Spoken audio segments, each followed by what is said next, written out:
This study aims to classify the pathogenicity of a variant of the LDLR gene in the context of a potential hypercholesterolemia diagnosis.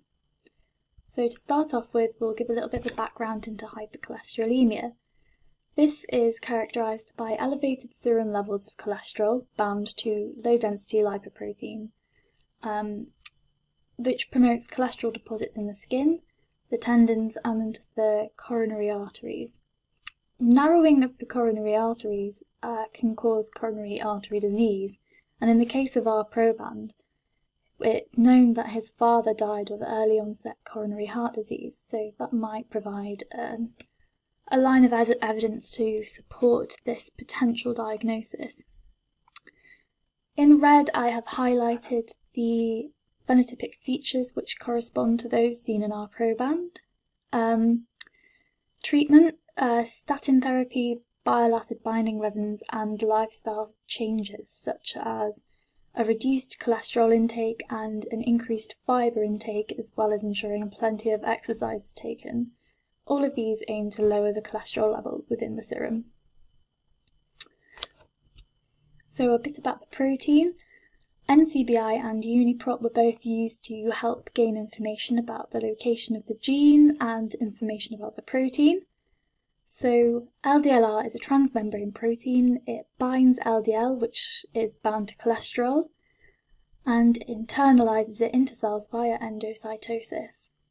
As we can see by the image here, the LDLR protein has a number of different domains. Our variant is located within the beta propeller domain, which is a subdomain of the epidermal growth factor precursor homology domain. The beta propeller domain is particularly important for the recycling of the receptor, so we can imagine that a functional effect on this region could result in poor recycling capacity. It's also important to note that during the maturation of LDLR, when it's being folded in the lumen of the endoplasmic reticulum, any protein misfolding may cause it to be retained within the endoplasmic reticulum, and this would cause it to not be localized to the plasma membrane, and this could be a cause of cholesterol buildup, which is typically seen in hypercholesterolemia. The first step of the bioinformatic analysis was to conduct a sequence analysis of the wild-type protein. This was done using BLAST and Cluster Omega. The alignment showed the location and the conservation around the location. So at position 529, we can see that there is high conservation either side. So our particular variant is located 5 nucleotides from the 5' canonical donor site between LDL receptor class B3 and B4. Looking at the phylogenetic tree, we can see a high degree of homology, which further provides evidence of a great deal of conservation of these proteins, suggesting that they're very important for protein function. So according to the ACMG guidelines, this would classify as a PP3 supporting classification. So the next step was to conduct a variant analysis. I used the name checkers Mutilizer and variant validator. This was just to check that the nomenclature being used was correct and we were referring to the right variant. These both also highlighted that the variant could affect a splice site and could cause a splicing mutation. ClinVar was a very useful tool because it provided different interpretations of the pathogenicity of the variant. For our variant, conflicting interpretations of pathogenicity between likely pathogenic and uncertain significance were found. When conducting literature research of this variant, one paper by Yang et al. Was turned up, and this showed that for this particular splice mutation, there is evidence of co-segregation. In at least two Taiwanese people, it was found that they had this variant and showed symptoms of hypercholesterolemia. So this provided PP1 supporting evidence according to the ACMG guidelines. The next step was to use in silico predictive tools for the predictive effect of the splice variant. Each of these tools provided a score based on the statistical likelihood of a splice site being knocked out, or the presentation of the splice site at the region. So Max NScan provided a score of 5.46 for the possibility of there being a splice site for the reference sequence, and this score was reduced to -2.54 for the variant sequence, and this can be interpreted as a destroyed splice site for this variant. MMSVM provided very similar results, so the probability of a splice site changed from 0.52 to 0.04 at the variant's position. This could also be interpreted as a loss of splice site, and Human Splicing Finder also found the same result of a high likelihood of a loss of a splice site. Although all of these have provided slightly variable results, the consensus is that there is a high likelihood of there being a loss of a splice site for this variant.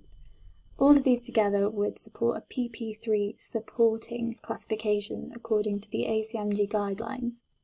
So a population analysis using NOMAD was done.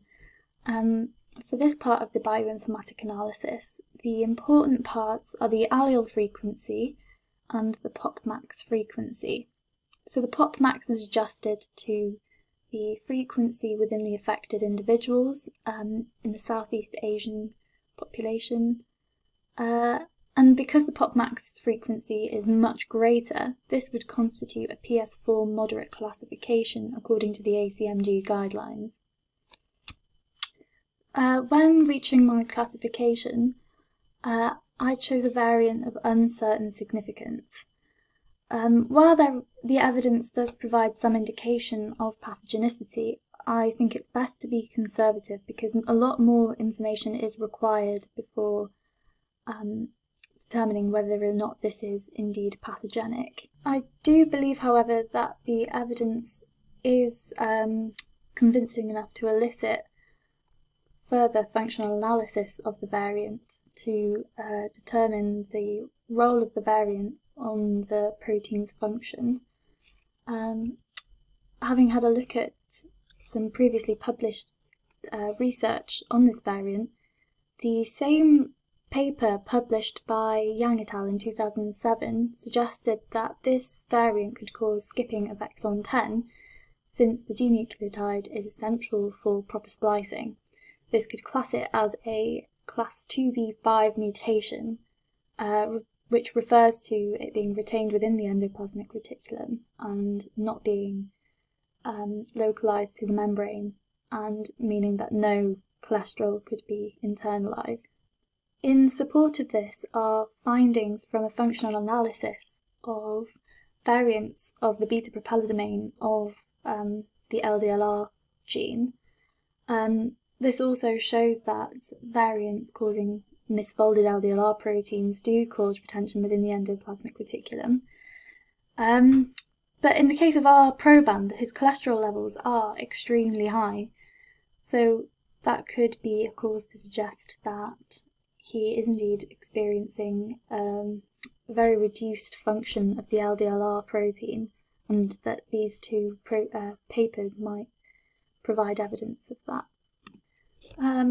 Moving on, the ACMG guidelines do state that a classification of uncertain significance should not be used in clinical decision making due to the consequences of misdiagnosis to the proband and their relatives. However, due to the high cholesterol of our proband, I think he would qualify for statins or other cholesterol-lowering medications, and he would benefit from making lifestyle changes such as exercising and reducing cholesterol consumption. I will reinstate, I do think further analysis is required. In vitro functional analysis to determine the variant's effect on the protein will help determine the best course of action regarding treatment for the patient. Thank you very much for listening.